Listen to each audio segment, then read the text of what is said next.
Halo bos, selamat petang, saya Awang Pang. Hari ini kita kedai pun ada masuk yang kereta ni. Tahun 2020 Brotong Saga 1.3 auto. Ini standard punya spek lah.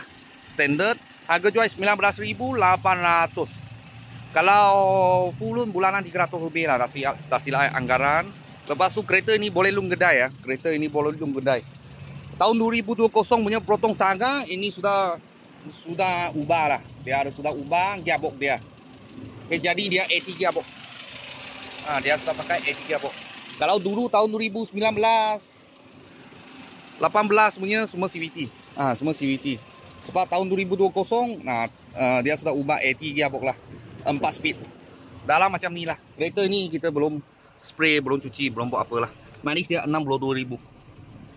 Okey, kalau premium spec punya ini touchscreen player, tapi ini bukan ini radio saja Ini radio saja. Lepas tu premium spec dalam punya leather tak sama. Belakang macam ni. Okey, dia bubung punya cat kira okey lagi. Kira okey lagi. Cermin depan belakang pun sama juga tahun 2020. Ada sikit cala-cala lah. Okey, kereta baru punya stiker.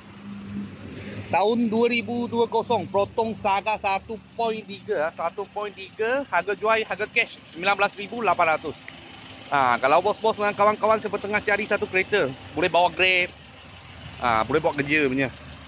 Kita sini ada sebiji baru sampai. Kalau ada apa murah-murah kereta, saya akan video lagi. Thank you bos, thank you.